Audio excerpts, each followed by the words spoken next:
These 5 bowlers will compete today for the top prize of $16,000 in the $115,000 Denver Open. In 5th place, a rookie competing in only his 2nd PBA tournament, Gerry Kesler. In 4th position, in his 2nd championship round appearance this year, Pete Weber. Our 3rd place qualifier, looking for his first win in 5 years, Henry Gonzalez. In 2nd position, a top candidate for the 1984 Rookie of the Year honors, John Gant. And our tournament leader, having won at least 1 PBA title in each of the past 5 years, Steve Cook. That's our field today.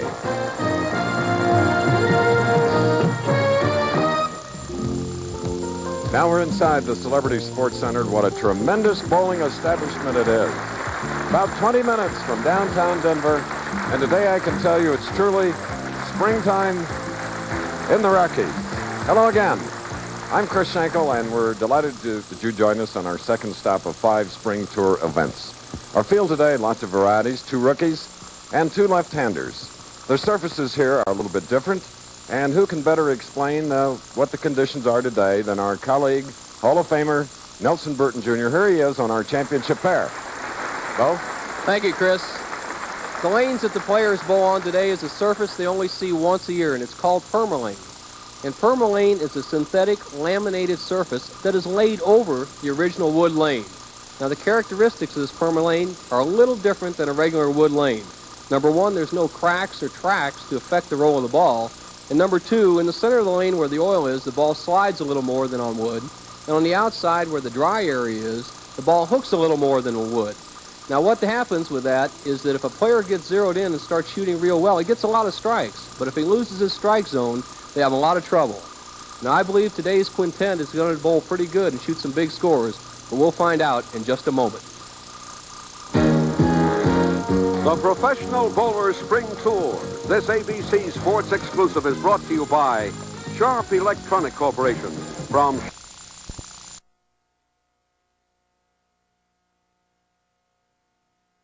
Capital city of Lincoln. He has a tremendous style, very powerful, 6'3", 240 pounds, 27 years old, his first shot on this championship pair.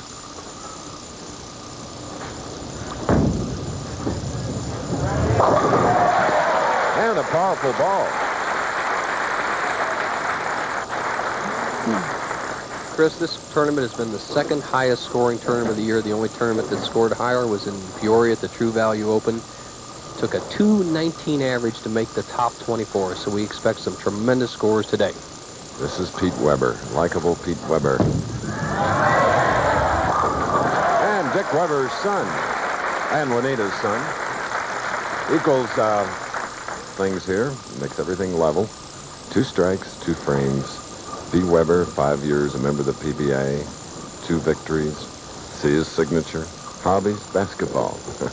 And he needs to grow a little bit. 5'7", he'd have to be a guard on a midget team. But Peter is really bowling well, Chris. He looks stronger than ever and more concentrated than ever, and I think his career is ready to skyrocket to the top. Very proud of this 21-year-old professional.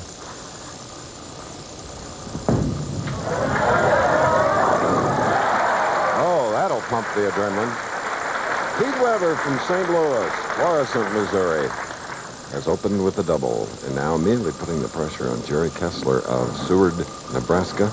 His first championship round appearance of his short career, and it's in his only other PBA tournament. He failed to make it out of the Pro Tour qualifier. But he's a veteran of regional telecasts.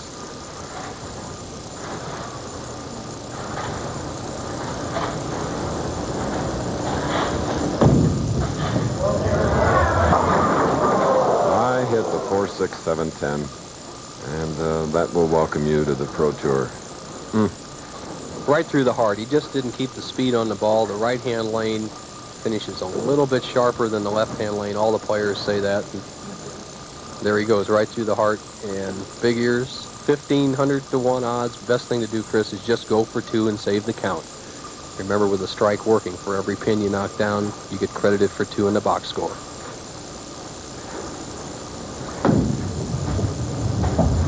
And beautifully does what the wise professional will do. But it's an open frame, but he'll bounce right back, I'm sure. But here is a fellow 6'3", 240.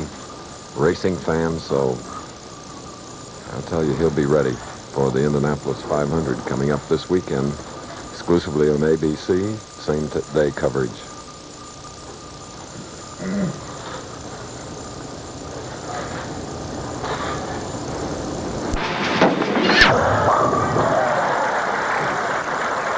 Psychologically, Bo, that's important to come back. Came right back. I think he'll know the mistake he made in the second frame. The advantage is definitely to Pete Weber, although Pete is only 21 years old and Gerry Kesler is 27. The advantage definitely to Pete Weber. He's been around so many years, has 5 years of experience under his belt, and he'll go right for the throat here in the third frame to open up a 34-pin lead.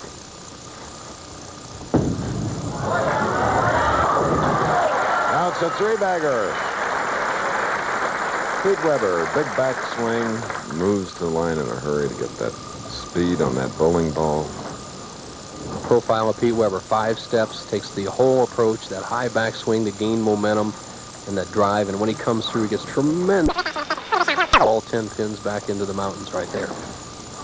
I told him earlier all he had to do was do like you did, Bo, in Florissant when you defeated him on your way to a record-setting victory. Well, I think he learned something there. He's ready. He's ready. And in the pocket for 4 in a row. He's overcome a couple of the biggest obstacles in the world to get here. Win the 16, it's 4 for 5th, 5,000 for 4th, 6,000 for 3rd, 82.50 for 2nd, and the winner will take home $16,000. And Chris, 4 of these players are not eligible for the Firestone. Steve Cook, the only man eligible. And here is one of the 4, of course. Gerry Kesler, Seward, Nebraska. Opened with a strike, then an open frame. Came back with a strike. Now shooting the 4th. This is the first match.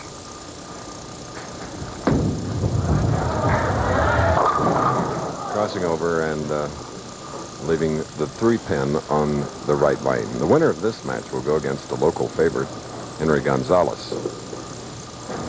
Profile of Gerry Kesler. He's very deliberate. It's 6'3", 240 pounds. He gets down in very nice position, has an excellent smooth stroke, but he's just a little soft, kind of babying the ball on the right-hand lane, and he's really opened the door for Pete Weber. If Gerry converts here, he'll trail by 44 pins through 4 frames.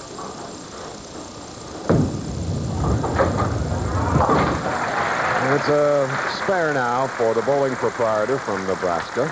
And both he and Pete Weber are wearing wireless microphones, so occasionally we may pick up how they feel about a certain shot. As Pete, dead serious. Looks like his daddy in that picture, all business. Counting the money, not the pins.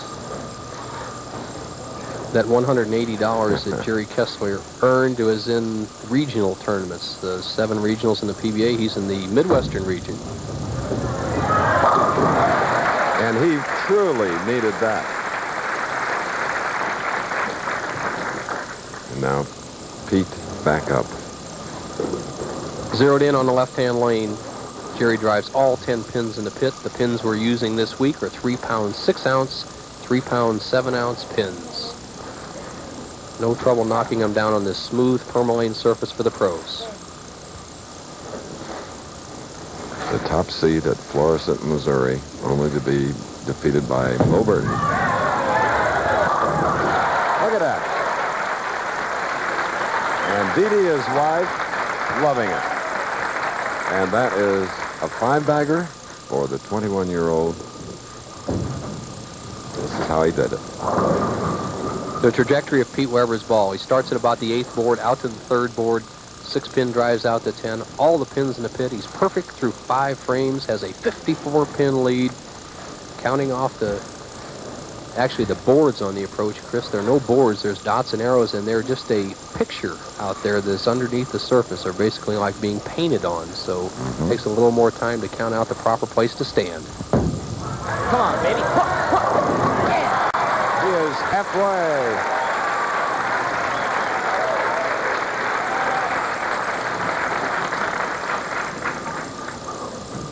He's saying, come on, baby. He knows it's light. He throws one of the greatest strike balls in the game of bowling. He's halfway to the $10,000 for a perfect game, Chris. All right.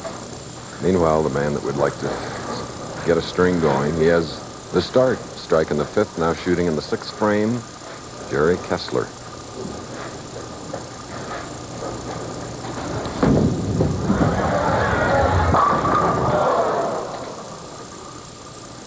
It only happens your first time in the championship round. Kessler finally made a really nice shot on the right-hand lane. Could have gotten back in the match with a string of strikes.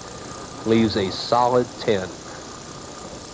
Watch the 6-pin, the second-hand pin on the right-hand part of your screen. Just fly around the 10. There it goes. Bad break for young Kessler. Across lane. Should make the 10-pin. This fellow's an excellent spare shooter.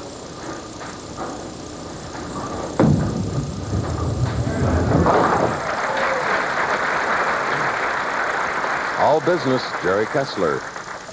Married his wife, he and his wife, Debbie. 1 child, Travis, 5 years of age. And that figures a lot better than that 64-pin deficit that you see. He is trailing Pete Weber by that margin. An excellent amateur career in the American Bowling Congress tournament. He's had 6 consecutive years where he averaged over 200. He credits a lot of his good bowling to another top pro from the Big Red State, Bill Straub, who's the coach at the University of Nebraska. Just didn't come up. Leaving the 2-pin, the man that last night had a must-win situation against Bob Chamberlain and came through to get on the telecast today. 234 to 217. He's in 5th position. Here's his last shot. Just not quite enough lift. He just nicks the head pin, ends up with an easy spare, the 2-pin. He'll convert this and sit down and watch Pete Weber go for a perfect game. We haven't had one in more than 10 years.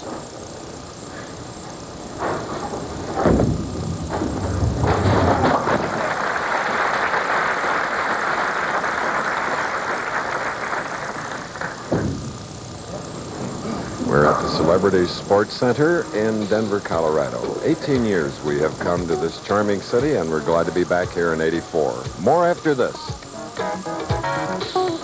So what variety? Figure skating, best in the world, Scott Hamilton, Torval and Dean, Bo. Chris, and 1 mile oval dirt track at over 130 miles an hour. That is really exciting, as here's the local favorite who has been steady all his career, will be coming up meeting the winner of this match, who most likely will be Pete Weber, who has 6 strikes in a row. He's perfect through 6. Stepping up using more than all of the approaches. You see the heels are both off of it. 7th frame.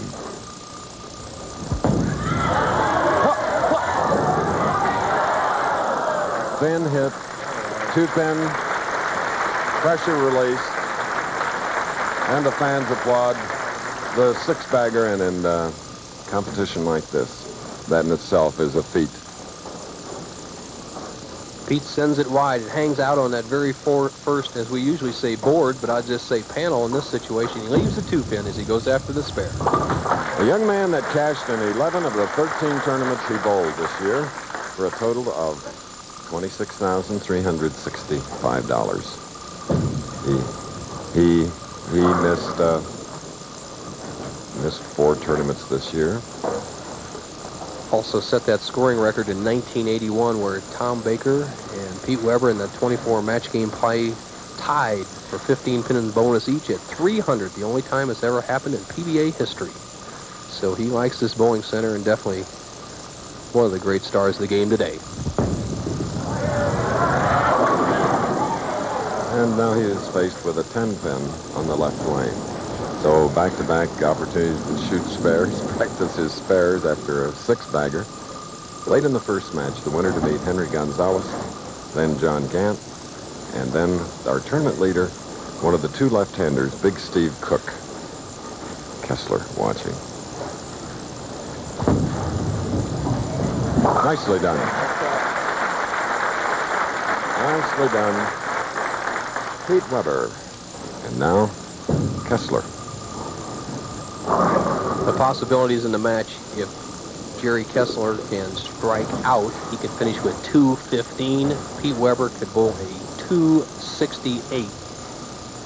The match not over, but it would take a turn of events with all strikes for Kesslers and a complete failure or fall through by Weber to end up a winner. And Gerry. First time on national television, showing a lot of cool, because early he was faced with a 4-6-7-10. That would shake up a lot of players, but he went on, and he's been bowling steadily, but he's in against red-hot Pete Weber. Kessler is stroke reminiscent of the great Jim Stefanich, who still bowls part-time on the PBA Tour. A nice, strong release, but very smooth and methodical.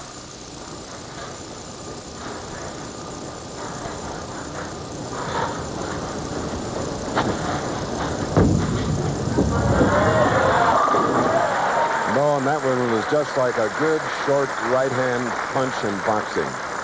Right on the chin, in the pocket. The delivery, Chris, you're right. Just nice and smooth. It's a short little swing that he has, but he has a powerful body. Gets the perfect result. This Pete Weber is quickly up a possible 268. Brooklyn. Well, as you said, quickly, Bo. In fact, he hurried it. Well, the match is all but over. If Pete would miss all these pins, he'd still only need 4 pins and 2 balls in the 10th to shut out Gerry Kesler.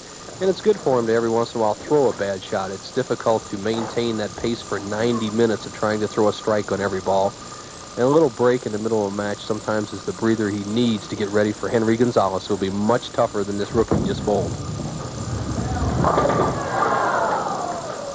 And it's an open frame coming for Pete, fortunately, late in the match, giving him 214 through the 9th frame.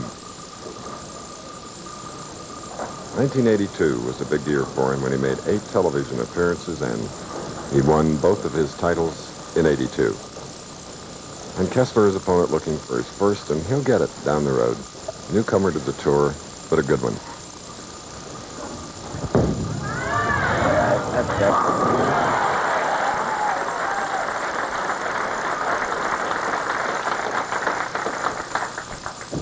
So Pete Weber has won the first in a long step toward the Celebrity Sports Center Denver Open title. The Professional Bowlers Spring Tour will continue after this message and a word from our local station. You think I'm tough? We're in awesome Colorado. Pete Weber started out in an awesome way. 6 strikes in a row, then faltered a bit, but he still won over Gerry Kesler, 232 to 215. Pete with 7 strikes. He'll need them against his next opponent, 32-year-old Henry Gonzalez from nearby Colorado Springs, Colorado. That's the next match coming up, to be followed by winner meeting John Gant and then the tournament leader. Money winners for 1984, Hoosier is still at the top, though. Ricky Sajak, 78,000, Chris, and his streak of 15 consecutive cashes was broke here as he finished 63rd. Roth was up there, Skidmore again, Mark Baker, Ted Hennis. Where you have 3 more tournaments on the spring. Next week will be in Tucson and Riverside, and the finale for ABC will be the doubles at the Showboat. All right, now here is 21-year-old Pete Weber of St. Louis, Missouri, qualifying 4th, won his first match, if you just joined us, over Gerry Kesler, 232 to 215. He'll shoot first in his match against Henry Gonzalez. All right, baby. Come on, hit.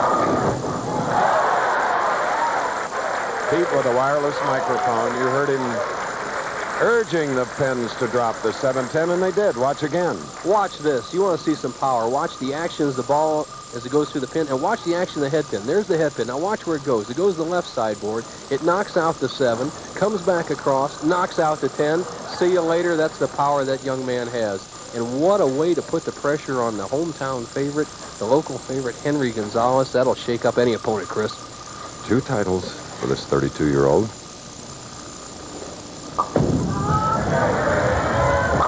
That one just didn't come up, leaving the 1-2-4 on the right lane of this championship pair. Just hung in the thumb. You could see it working with his thumb right there. The ball just slides by. When you don't get your thumb out quickly enough, you don't get the wrist behind the ball, it'll slide by the head pin every single time. Henry, the 1-2-4 is actually a pretty tough spare on these. Remember, we have the synthetic surface, and we saw young Weber get all strikes or all opens, and basically that's what we said at the top of the championship round. That's what it could be. Gonzalez of Colorado Springs, 5 feet 8 inches tall, 170 pounds, hasn't won in 5 years. He was on our telecast last year, but this is the first for 1984. There you see his signature, golf and fishing. Well, he was telling us that the fishing was pretty good in Pueblo, Colorado. Just caught some bass. He said they're not as big up here as they are down south, but he averaged around 2 pounders, good enough for the dinner table.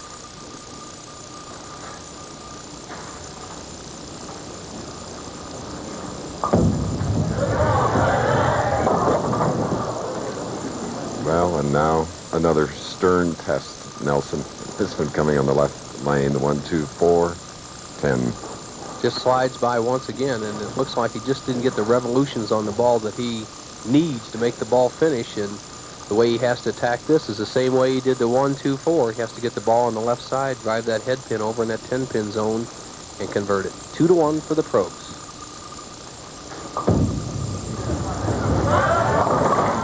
Oh, that's beautifully done. Sort of a delayed reaction, almost like his hesitation step on his approach. Henry Gonzalez. Watch it again. Perfect shot. Watch how he drives the head pin over into the 10-pin area, into the sideboard. And that puts a little pressure on Pete Weber. Pete, with that strong strike, put pressure on Gonzalez, and there's certain psychology to professional bowling, as you see Weber's overall record, 15 appearances, 213 average on the championship round. Come on, ball, hit. Oh, he loved it. And all of us who know him loved what he did, taking 4 weeks off of bowling. We asked him earlier why and how it has helped his bowling. Here's Pete's answer. The reason I was gone for 4 weeks of the winter was I had a problem with drug and alcohol, and so I admitted myself to a treatment center in Londell, Missouri, and I straightened myself out, and I feel a lot better, and I'm ready to win again. Well, it takes a man to nationally television get up and say that, Bo. Sure does. Said it's been almost 80 days, and he feels great. Come on. You know, when he said, come on, that sounded like his father, Dick. You know, come on. He's talking that ball. In the previous frame, he said hit, Chris. Well, I'll tell you what, if I threw that much ball down there every time, I wouldn't ask for it to hit. You know it's going to tear the pins apart. It's just a matter of whether they're going to get all down. What a tremendous performance. The first 3 frames, he's got the pressure on Henry Gonzalez. Gonzalez with a lot of rooters here and a capacity crowd at the Celebrity Sports Center.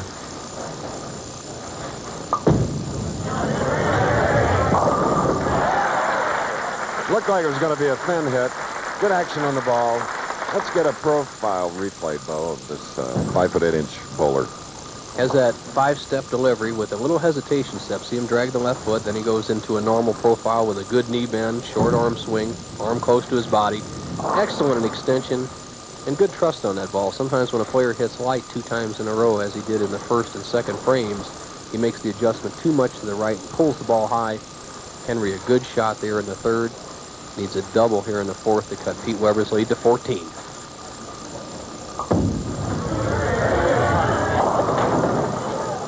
Coming up high, and now he'll have to cover the 6-pin. Well, there's the little pull we're talking about. Never really gave it a chance. It went right through the heart. He avoids the tough split, ends up with an easy spare of the 6-pin. Stands the extreme left-hand part of the lane. Will go over between the 3rd and 4th arrows. With a conversion, he'll trail by 24 through 4.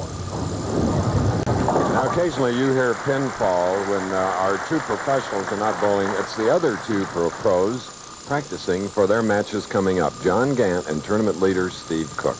More of our second match, Gonzalez-Weber, following this message. We're hoping that A.J.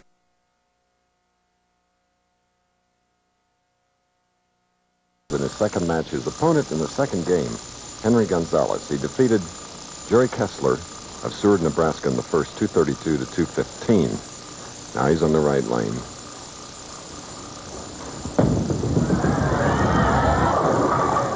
And he was coming off a 3-bagger and maybe rushed it a little bit as he left 2, 4, 5, 7 on the right lane. Look at him concentrate. All the little checkpoints. What he has to do now. Just a bit to the right of center. Again, using all of the approach. Well, it's an open frame. He knew it the minute he released the ball, leaving the 7-pin. So that opens the door for Henry Gonzalez. And here is Bo with a guest. Bo? Thank you, Chris. This man had a great, promising baseball career, John Gant, but you gave it up for your love of bowling and for another reason. Tell us about it. Well, my wife and I were expecting a baby, and she was in medical school. And we decided that the best thing for me to do was to stay home and take care of the baby, and I could bowl also. And that's what I wanted to do. Your wife's now a doctor at Allegheny Medical College or Medical Hospital? Yes, in Pittsburgh, yes. Okay, this man says he wants to say hello to everybody in Cincinnati. John, good luck today. Thank you, Bert. Back to you, Chris. Okay, and Pete Weber. Not such good luck. He was leading by 24, lost 16 pins as a result of the open frame. And now he's faced with a 4-pin on the left lane. So the match is tightened. It's the second match of our live telecast from Celebrity Sports Center in Denver. Carefully, and it just comes up, covers it. Pete now will have to collect himself, looking back at Dee Dee, his wife, as Gonzalez gets up, and he has a spare working, shooting in the 5th frame of the second match, trailing by 8. Chris, we saw Weber leave the 2-4, 5-7, and we've said as we see Henry Gonzalez's wife, who made the short trip up from Colorado Springs, we said strikes are easy to come by, but spares are the trick. See what Henry does. And Paula Gonzalez, along with you, saw beautifully. Gonzalez, 170-pounder. Henry has 3 children. In fact, Henry and Paula did the work, I guess. Chris just gave birth to another child, Amy, who is now 3 months old. As you see, an ideal shot by Henry Gonzalez. In the 5th frame, he trails by 8 pins, can take the lead here in the 6th with a double. What all of us try for is a shot like the last.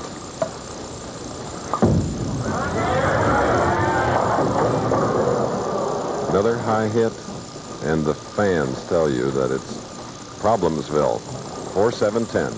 Henry just confused on the left-hand lane. Remember, he hung in the 2nd frame. He went wide for a washout. Then he made the adjustment in the 4th frame. He went right through the heart, broke it up for an easy split.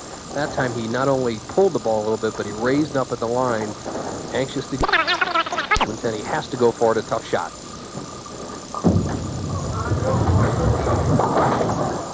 An all-out, and it's an open frame for the man who won his first PBA title at the Quaker State Open in 1977 in Grand Prairie, Texas. Like Henry, this bowler with 2 PBA wins. And Weber with that spare up. Back to a 20-pin lead now. Shooting in the 6th frame. Winner to meet John Gant.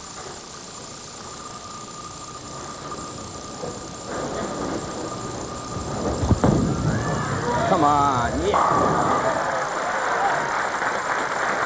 I don't know, Bo, but each time he does his own cheerleading, he gets results.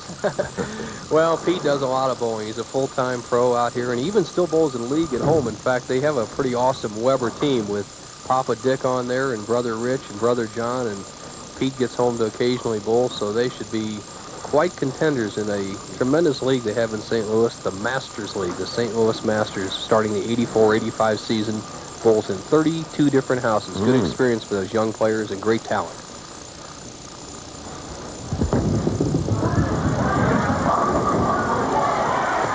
And running that one out, down on his knees, Pete Weber getting that double, putting him out to a 30-pin lead. Watch this. Well, he's following his strategy to a T, Chris. He said he's going to play the outside line and just cut it loose with all power, and that's what he's doing. He's stealing strikes everywhere. Now from another angle. Watch this pin action. Watch the head pin. That's the key pin. Goes to the sideboard. Here it comes. All the excitement of the Professional Bowlers Tour telecast. More of it following this Tucson to the Tucson United States. Showboat PBA Doubles Classic, the final stop of the spring tour. So here we are today, Bo in Denver. I know a city you love. And here's a man that was born in California, but has enjoyed all the years that he's lived in Colorado. Chris, he started his bowling at Fort Carson while he's stationed here in the service at Fort Carson, Colorado. And as you said, he was raised in California, got his degree in mechanical engineering at Santa Monica College in 1971, but he's made professional bowling his career for the last 7 years. And Henry Gonzalez, pleased that he did so well, finishing third here this year, because the best ever at Celebrity Sports Center was 16th. Now with the double, it'll really tighten things up. The footwork of Henry Gonzalez. Watch this stutter step. He takes that big first step, a short second step. Then he drags that third step to get his timing down, a hesitation timing step. Then he makes a perfect shot at the line. That's the 7th frame shot. Henry trails by 30, and here's the key shot of the whole match for Henry. He hasn't even been close on the left-hand lane.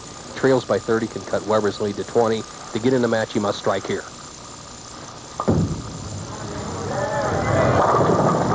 All but the 10, the man that finished second last year in the Firestone Tournament of Champions to Joe Berardi.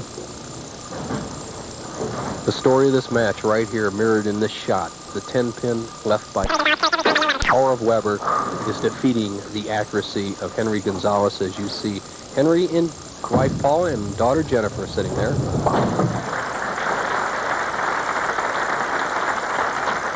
Dr. Henry not satisfied with what he's been able to do thus far. So now it's Weber with a double up, shooting in the 8th, leading by 30. Can go out to a 40-pin lead. Counting off the, what I guess we have to call the panels, as he keeps his eye down there. He has a normal 5 dots on the approach in the approximate same place that they'd be on wood lanes, but you have to just kind of make a guesstimate when you're standing outside the dots. Here's a key shot for Weber. Come on, ball, set up. All right. Talking to it all the way. Like he had a string on that bowling ball. 40-pin lead now by Weber, and he wants a re-rack on the left lane. Pete Weber, 40-pin lead, a possible 254. Henry Gonzalez, if he could strike out, would have a 214. For Weber, the situation is the exact same he had in his first match. He just has to stay clean and out of trouble the last 2 frames, and he'll have this match under his belt and go in the semifinal against John Gant. Defeated Gerry Kesler in the first match, 232 to 215.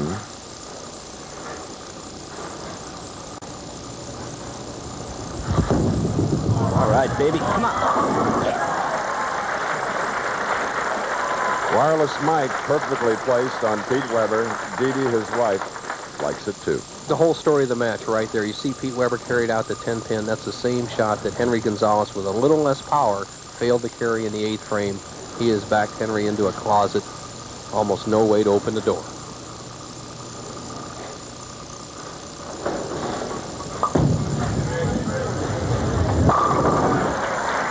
But he'll keep trying. The loser of the first match, Gerry Kesler of Nebraska, $4,000. The loser of this game will get $5,000.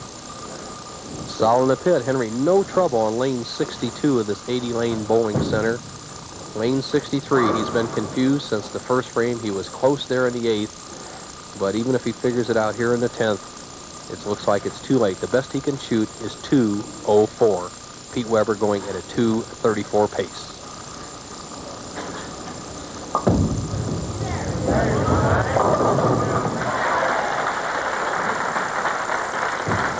Sort of a smile of resignation, but nevertheless, strange things can happen.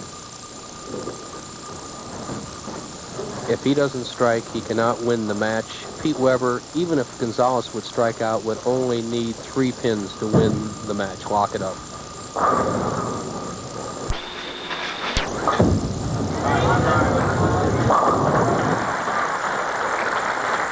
Great finishing bowling by Henry Gonzalez, who finished 3rd in the overall championship field of 160. There were 18 left-handers, 142 right-handers.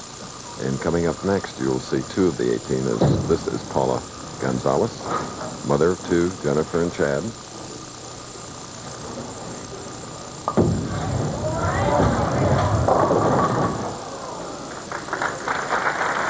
2, 4, 5, 8 with a even 200, and Pete Weber is in clover. Yeah, just has to keep it on the lane, Chris. 2 pins is all he needs. Just stay behind the foul line and keep it on the lane. Still has a possible 254, though. There's a winner right there. Pete Weber wins his second match of the afternoon, another step closer to his third PBA title. Pete Weber will next go against John Gant of Pittsburgh, Pennsylvania. The final score in that match, following 252, Pete Weber defeating Henry Gonzalez, who shot an even 200. So now it's John Gant going against Weber in the semifinal match. Before that starts, on the Professional Bowlers Tour, all you young people, there's still a chance to really improve. Roger. That 3-year-old, I don't ever want him as an opponent. He's good. He's got an early start, and what a charmer he is. He really had the crowd rolling. Even here, I'm sure everybody enjoyed it at home. And here's a man that's going to have a lot of good years on the tour. The buzzsaw, they call him. Look at this ball. Whoa. Well, baseball's loss as a pitcher is bowling's gain. And the man that has 16 strikes, B2, Pete Weber, has his work cut out for him now here in the semifinal match. All right, baby. All right, baby. All even. Pete Weber, 3 in a row last match, 6 in a row the first match, throws that tremendously powerful bowling ball. And he has his hands full with John Gant here, though, who throws another power ball. We're down to 3 power players. Steve Cook, we all know, tremendous power. Gant, watch him in this match against Weber. And, of course, Weber has already shown us his power. Come on, sock! So there's another double for 21-year-old Pete Weber. Last time on TV, he was blown out of his dad's bowling lanes by Nelson Burton Jr. Took something out of Nelson's page and has really come on strong here today, but he's in against the Tiger. Just rips him apart, Chris. Look at him. He's red hot. But here comes the buzzsaw. Watch this ball.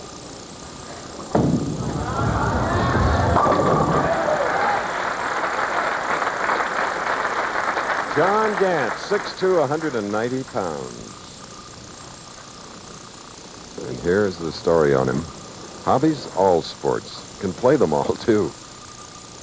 Chris, what a tremendous story of dedication to his family. As he said in his little interview, he gave up that baseball career because his wife was pregnant, wanted to finish medical school, and now she's a doctor at the hospital near their home. Great family. And his wife, Bev, will love that. Bev starting her residency in July. And this semifinal match, next step is the championship match. Who will it be? Well, Weber with 2 strikes in a row. Stay even now. He has to strike here in the 3rd frame. Fingertip grip has finger grippers in the finger holes. PBA is not allowed to plug a bowling ball, so you can use the grippers to change that grip. 3 perfect shots by each. The full approach, 17 feet, used by Pete Weber. I'll almost start calling him Dick Weber now. He's looking more like his daddy every day with that big ball, that aggressive style. He's perfect through 3. His opponent, John Gant, perfect through 3. Who will break first? 19 strikes, 26 attempts, a 2.42 average. Okay, 4th frame. Oh, shoot. High hit, and it's a 4. Nothing. We've synthetic lane surface. When that ball gets in that dry zone, and there it gets in it very quickly, the ball just breaks wildly at the back end. He cuts right through the heart. The 4, 6, 7, 10. Pete will just go for the 2 pins on the left, save the count, and hope he can catch up a little later in the match.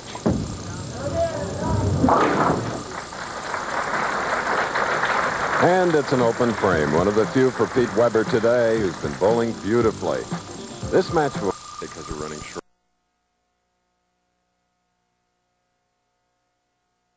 Look how this happened. Chris, and watch the action of the head pin. It drives through the right sideboard and all the way back. Well, that was a solid hit in the 4th to give him 4 in a row. Then he left the 7 pin in the 5th frame. Broke it. He's back there after an open frame. He did that earlier in the competition today. Opened and then came back with a 2 and 252, and he's 2 victories right now, trailing, but he can cut it to 14 with a strike on the left lane. Weber has to guard against problems on the left-hand lane. The left-hand lane is the tighter of the 2 lanes. 61 and 62 in this 80-lane bowling center is the tighter of the 2, but pros have a tendency to help the ball up on the tight lane. Let's see what he does in this frame. Can cut that lead of Gant to 14. All right. There it is. Like that. Ooh. Two fierce competitors in the semifinal match. All of it from Celebrity Sports Center in Denver.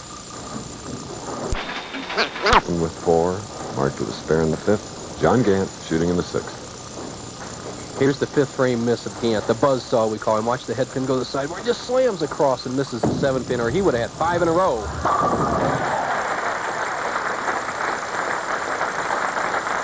6'2", 190 pounds. I think he gets more revolutions on the bowling ball than any player I've seen come up since Marshall Holman came up years back and had that just awesome style, which he's somewhat tempered down in the last few years. Gant, the 14-pin lead can extend to 24 here in the 7th. And not only his style, but what he's done this year, cashing at 8 of 13 events. John Gant is in serious contention for Rookie of the Year honors. Gant against Weber. More from Denver after this. Scott.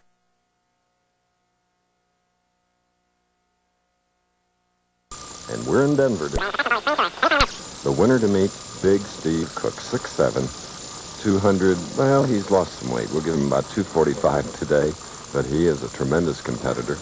And whomever he meets, whether it's this man or Weber, will be a severe test. Weber trailing by 24, 7th frame, double working, and cut the lead of Gant down to 14. We have a strike on here. Oh, he got him on a thin hit. 3 in a row. The head pin, as it leaves, goes the ball. The head pin to the side where there's a 2-4-5. Now watch the. There's the 4 between the 2-8. It splices the 2 pins. The 8 goes backwards. The 2 pin forward. He stays in the match. Can cut that lead down to 4 pins as he showed that power sign. Of course, he shows it with his bowling ball every time he cuts it loose. We got a great match.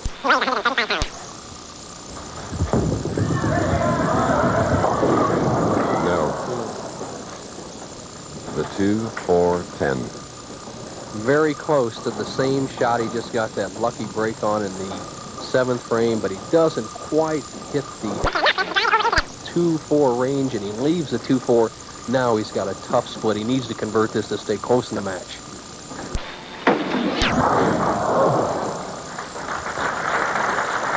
Only in horseshoes. Close. And that certainly was close. Somebody told me. Okay. With a chance to bowl a 279 game. He has a 29-pin lead, double working, 8th frame. He could put Weber in real trouble with a strike here.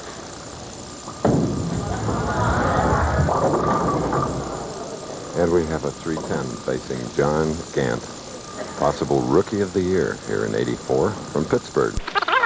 For a left-hander, Chris, because the ball's breaking sharply as it goes from left to right across the lane. He wants to hit the 3-pin on the right-hand side, let the ball carry into the 10. There it is, 2-1. I'd even say it's even a little less for a top player like Gant.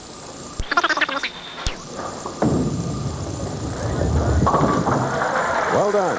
John Gant of Pittsburgh, winner of 2 regionals, 1 in Grand Rapids. Gant with that gangly style, big 4-step delivery, tremendous power position. Look at that wrist, look at that body, and look at the length of that last stride, that pivot step, and the tremendous wrist action. He's going at a 237 pace. He needs to stay clean to win the match and put the pressure on Weber. Weber, a possible 230 still. He's awesome. John Gant. Well, for the man here with 211, Pete Weber has to strike out to have any chance of winning. Bob Hanley, of course, continues to lead the average with 212. Delivering the goods here in Denver. Young man that took 4 weeks off, drug and alcohol rehabilitation, and it's worked. Taken a lot of work on his part. Said he had a lot of help from upstairs. For Weber, the scoreboard tells the story. He must strike here in the 10th, the next ball in the 11th, and then hope that John Gant fails to mark in the 10th frame. No matter what Weber does, Gant with a mark can win. Weber fails to strike it. He's still in it. One of the most exciting pro competitors in all sports, 21-year-old Pete Weber, Florissant, Missouri.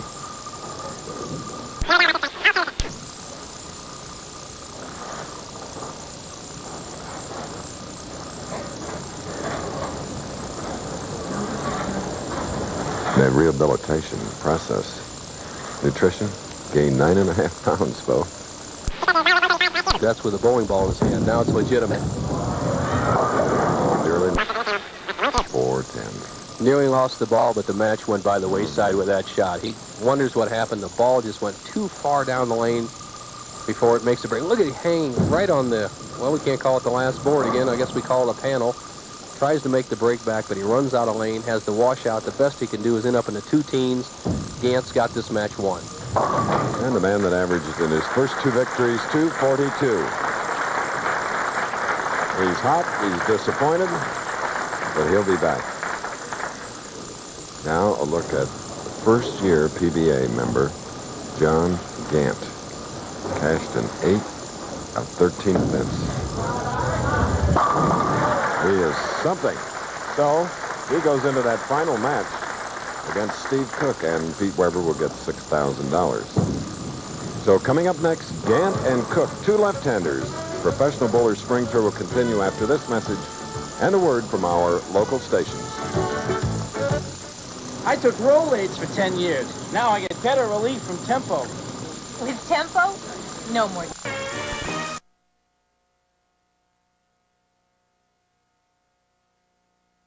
Won the first 2 matches, 9 strikes, 255 to 215. That victory now, we have an all left-handed final here in the Denver. Next game, we'll get 16,000, runner-up 8250. Weber with 6, Gonzalez with 5, and Kessler with 4 today. What about the other finishers, Nelson?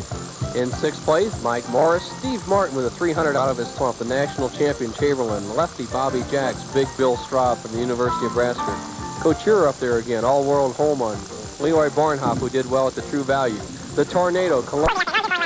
Williams, who's playing in a horseshoe pitching tournament just today in Springfield, Missouri. The Beefcake, Brian Voss, David Ozio up there, Mark Fay, Sam Macarone, Larry Lobb, who gives lessons in his hometown Tucson, will be back home next week. Randy Johnson and Mike Barish round out the 24, Chris, and we're ready with still another practice ball with Steve Cook. He gets 8 practice balls on the championship pair before he decides which lane he'd like to start on and make his opponent finish on the other lane. So that's his last shot. He has to make that decision now and get ready for the championship match. So we have 2 left-handers. 6 feet 7 inches tall. PBA member against the ex-baseball player John Gant, looking for his first PBA title. A lot at stake. Steve's 4th championship round appearance this year. He finished 5th in the Firestone Tournament of Champions.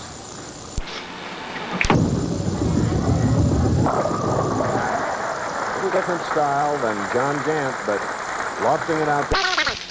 It's about the only thing he's ever had go straight since then. He was a nationally ranked archer at age 12. It was a chip out of the track, his roll ball. It's not his thumb hole. As we see Gant go for his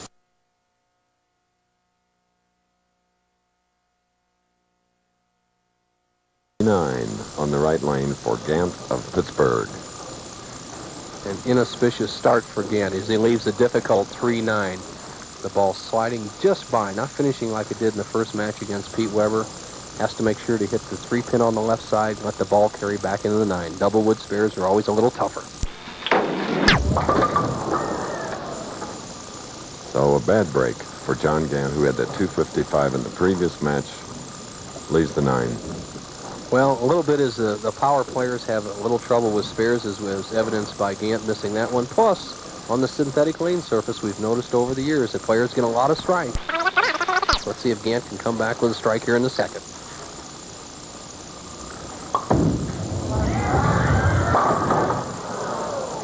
Leaving a 7-pin on the left lane. His biggest game this week was 290, 255 here today on our telecast. Cook's biggest game was 298. The other appearance for John Gant was in the Miller High Life Classic in Miami, Florida. We'll be going back there next year. 6 300s in the Denver Open this year at Celebrity Sports Center.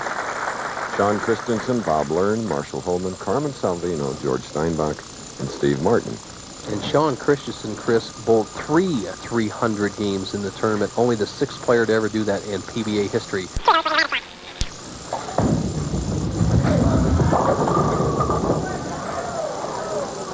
The 3-pin. Steve was rooting for that 3-pin to go. He's the tournament leader, and it's a position, though, he prefers. Well, he's such an aggressive player, Chris, as you see his style. 5-step delivery, 6 feet 7 inches tall, 260 pounds, and he is in really good shape right now. He's slimmed down for the spring tour. He was around 285 this winter, as you see his style. Just tremendous knee bend and follow through. And he likes that number 1 position because that's a good spot for an aggressive player. Such a big man, he is graceful and beautifully coordinated.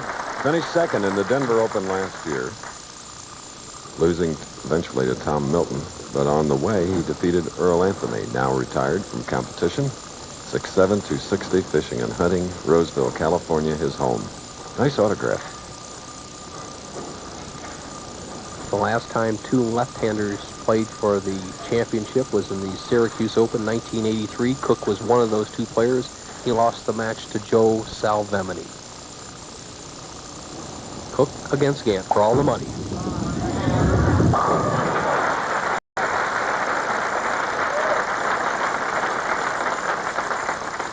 .62", 190 pounds. Gant will bowl next. Looked like a freight train coming in there that time. You hear that ball rolling over that chip spot out of the track part of the ball, and just boom, all 10 pins in the pit. Both the left-handed players have been light or a little wide on the right-hand lane. And the whip, the tanker, as you call him, the buzzsaw, had 9 strikes in his victory over Pete Weber. He turned up the juice that time, Chris. I guess he is contender for 84 Rookie of the Year honors. Here's the ball. As watch it drives right through the 1, 2, and watch the ball go right through the 5 and into the 8. Here you go. The tremendous power of the buzzsaw. Look at that ball turning over. Bingo, nice shot.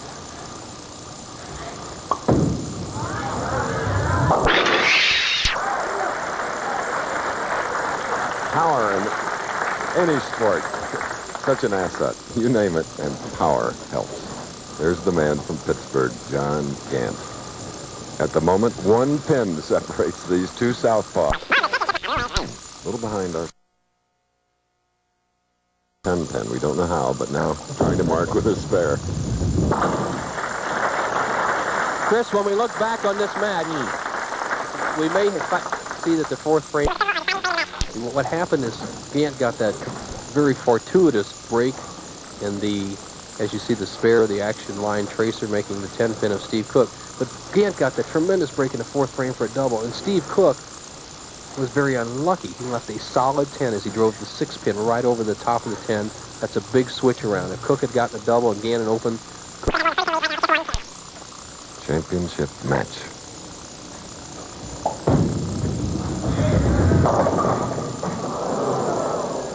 And the rumble left that, the 5-10 on the left lane. Disbelief on the part of Steve Cook from Roseville, California. He was playing, and another misfortune strikes him here in the 5th frame. 5-7 or 5-10 for Steve Cook. Really, it was on a light shot, a wall shot. Now here, watch the action of the head pin. And the normally every time catch the 5 pin coming across. No good break for Steve Cook. Has a difficult split. Needs this to stay in the lead. All out. Little dissatisfied. Ray finished at the line, sticking. But he went for conversion of the 5-10. And that immediately puts Gant into a 13-pin lead here in the championship. Win. Second. The Miller High Life qualified 4th. But lost to the eventual winner, Ricky Sajak. Oh, he jumps right on it. University of Cincinnati baseballer.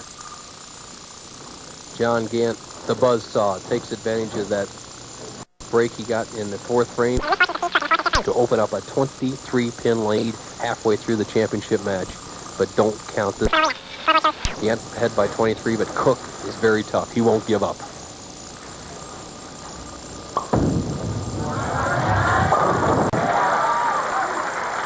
Well, if you saw 55 to 215 and 9 strikes. Cook, after an open frame, trailing by 33, will be shooting in the 6th frame. Big frame.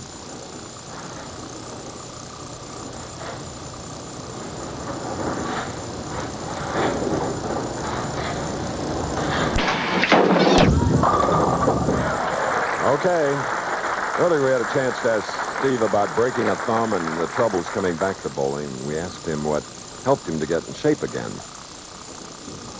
Well, last summer I did go to a batting cage and one hit me in the thumb and I broke it and went right into this winter.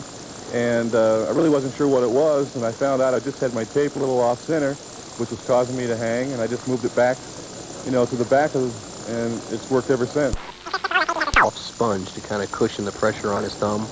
And it looks like he's still hanging in the ball a little bit today, as you see quite a bit of loft on his shot. Lead of Gant to 23. 7-pin on the left lane. 7 years a PBA member, 7 titles. The last 5 years, he's had at least 1 title to his credit. None here in 84. Gant has missed the pocket 2 times in 6 frames. Steve Cook has not missed the pocket, yet he trails by 33 pins if he converts the spare. As he changes to a harder ball approach, he slips when he gets out of the strike zone. No, good shot. Cook. Up now is 26-year-old John Gant. John with a 4-bagger, now shooting in the 7th. Can add to his 33-pin lead.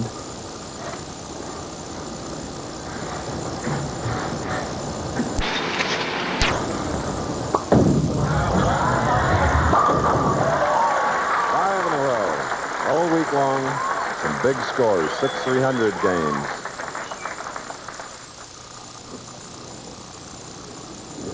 Here's the line of the buzzsaw as he starts it over the first arrow out near the end of the lane and driving all 10 pins in a pit. 5 strikes in a row, a 5-bagger, a 43-pin lead. Gant's in the driver's seat, has a chance for his first title.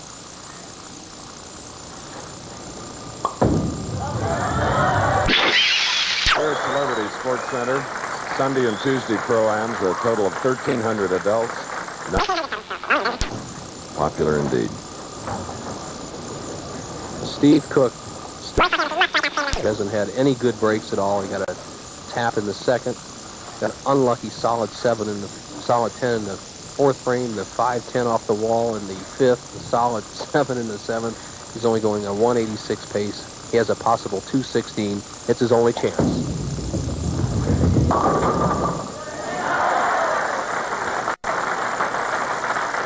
Wave goodbye to the 10. Got a good break. Watch the pin action over in the right-hand corner. See the 3-pin go between the 6-10. Trip it out. The first good break for Steve Cook. Let's see if it's...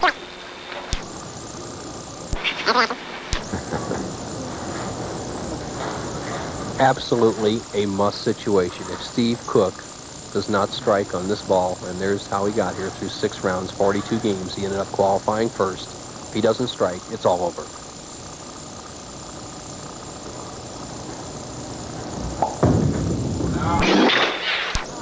See you later. What happens with that, Chris? Gil Sliker gets knocked out of the Firestone. This man knows the results. It's a lapper for Gant, his first title, but by no means will it be his last. This is a star now.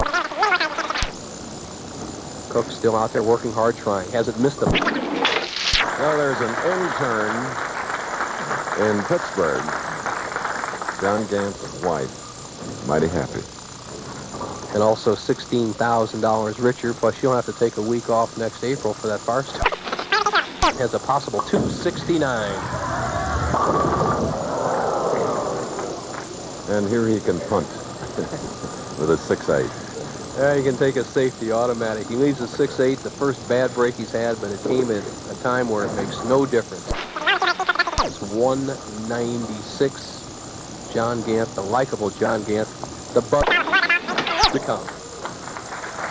So typical of his style, went all out trying to convert to the 6-8 here on the right lane. But he has won the Denver Open. Very first championship for this man in his second appearance. Earlier this year in the Miller High Life Classic in Miami, qualified fourth. Had to win 2 matches in order to get the $16,000 and a unique trophy. And now he's just throwing them down there because he is assured of money and a trophy. Well, this kind of mirrors the difficulty that even these players play on all week long, Chris. He lets up a little bit, eases off on the shot. Here he gets a split in the 9th, a split again in the 10th, which is a little more makeable, but it shows the difficulty they have to contend with all week long.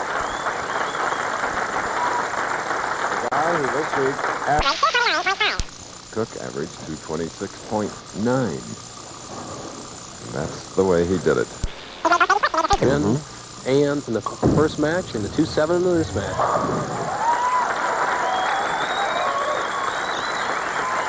223. There's 9 strikes in his other win over Pete Weber. Steve Cook, a 7-time winner, will be back. One of the best in the business.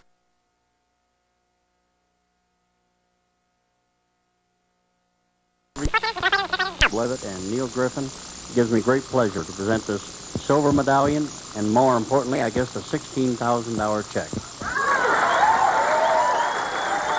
Thank you, Tom. I want to thank everybody at Celebrity Lanes for having a great tournament, and be back next year. Bo's name for you is Buzzsaw. We have a feeling you will. I hope so. Say hello to the doctor, your wife. Hello, Bev and Evan. Okay. Thank you, Chris, the great champion, and Steve Cook, 5-10 off the wall. Well, I don't know.